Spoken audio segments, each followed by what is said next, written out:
What's going on, everybody? It's Matt. I'm going to be giving you my NFL Week 13 picks for all the games this week. First one here is on Thanksgiving morning. We have Packers and Lions. Over-unders 48.5. The Packers beat the Lions in Lambeau 27-13 or 28-13 like that. I find it really hard to believe that the Packers are going to sweep the Lions, especially at home.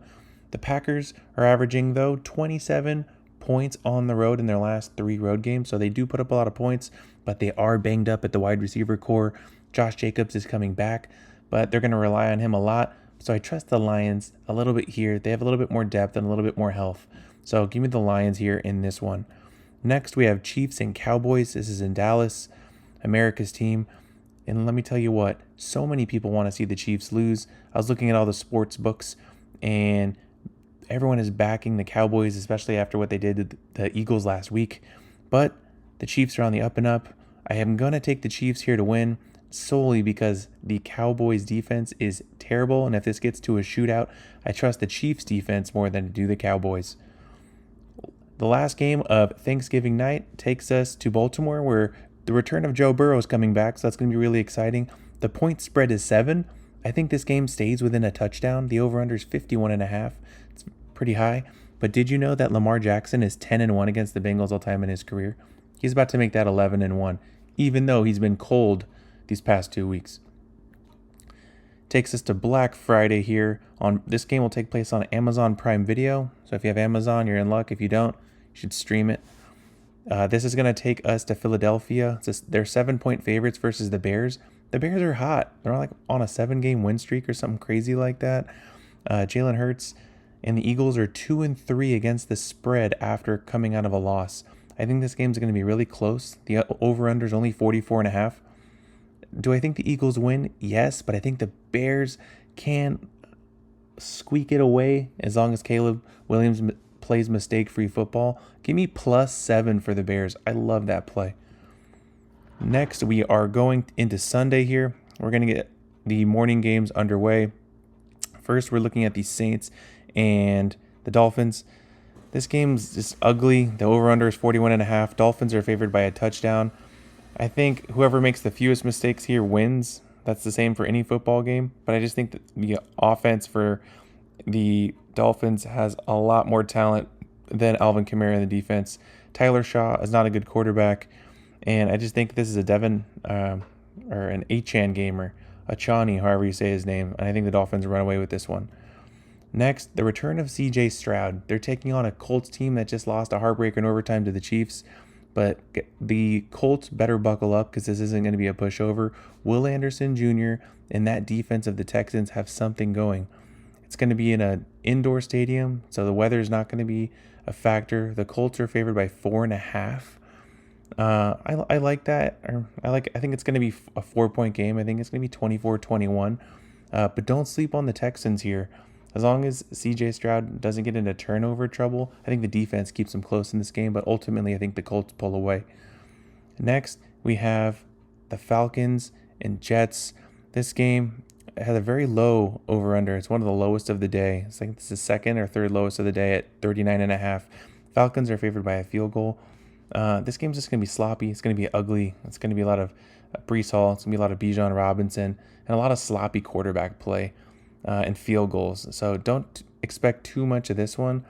But I think the Falcons have a little bit more talent on the defensive side of the ball. And I think they're going to pull away with this one. And I think Bijan Robinson has a big day. Next is one of the hottest games of the day, I think. The 8-4 49ers go to take on the 3-8 Browns in Cleveland. San Francisco's only a 4.5-point favorite. The over-under is the lowest of the day with 36.5. You know who's coming and who is coming fast? It is Myles Garrett. He is 4 or 5 sacks away from breaking Shanahan's 22.5 all-time single-season sack record, and I think he's going to contribute at least 2 more here. Brock Purdy did not look good on Monday Night Football. He threw 3 interceptions versus a Carolina defense that, frankly, isn't very good. And I think the Browns could ultimately win this one.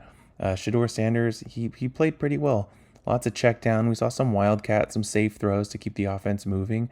And the 49ers defense isn't that great, to be honest. They're missing key pieces at every level. So watch out. I think the Browns could win here with an upset. Next, the hottest team in football and perhaps future Super Bowl MVP and league MVP. Matt Stafford plays the Carolina Panthers. I don't really think there's going to be much to this game. The Rams have won East Coast, West Coast, internationally, at home and on the road. They go across the country here, and I think they make quick work of the Panthers. They're double-digit favorites. I don't see why any reason they'd lose. Next is a sloppy matchup, I think, in the AFC. We go down to the South here, and we see Trevor Lawrence taking on the Titans. I don't think the Jaguars have any business being 6.5-point favorites over the Titans. The Titans have nothing to lose. They have nothing to play for, but they're scrappy, and they looked pretty good last week. DK looked good, even though they're missing some key pieces in the receiving room of the Titans. I think, hey, why not? Let's take a streamer here. The Titans, I think they win by a field goal here. One of the bigger games of the day that have a lot of impact, especially in the wild card, is Cardinals and Buccaneers. Baker Mayfield, if you're a Bucs fan, good news is that the MRI that he had earlier in the week showed promising signs, no structural damage. He's still a wait and see. The Cardinals are 3-8, but Jacoby Brissett has that team.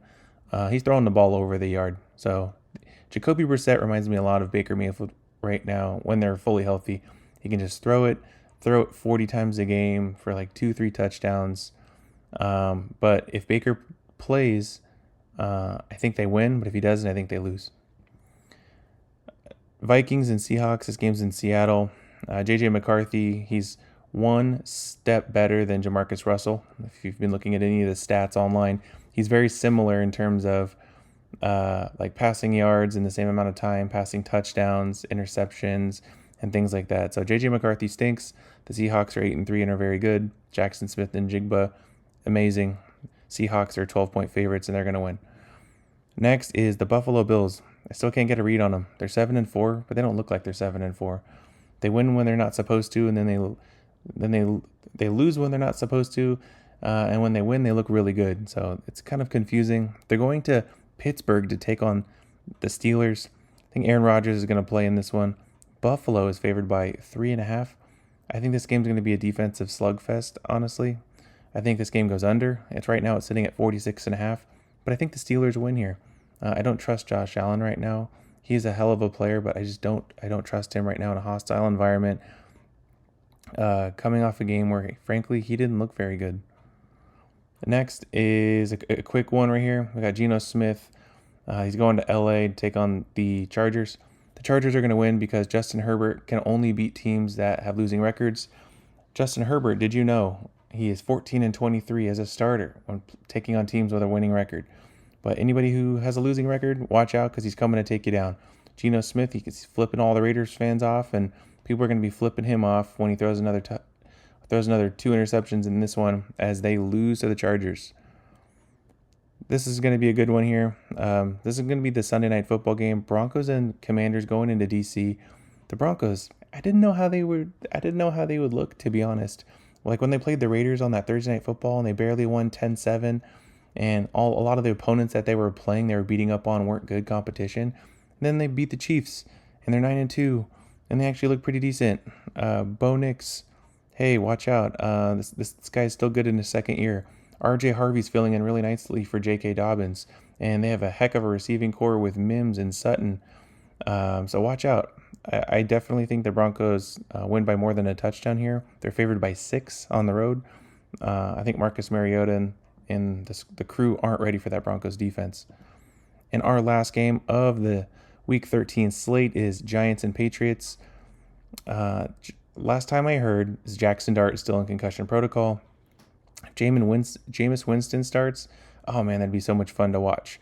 I think the Giants' only chance of winning this game is if Jameis Winston starts. If not, and you put Jackson Dart back there, they're not going to win. The Patriots are favored by 7.5. I think that's respectable. I do think they win. They're at home in prime time. Drake May's playing some great ball. They're 10-2. So watch out. If Jameis Winston starts, man, you never know what could happen. We saw what happened last week. The Giants just keep losing these close games. But maybe they'll win one. So you never know. Anyway, I want to say thanks for watching my video, everyone, and good luck out there.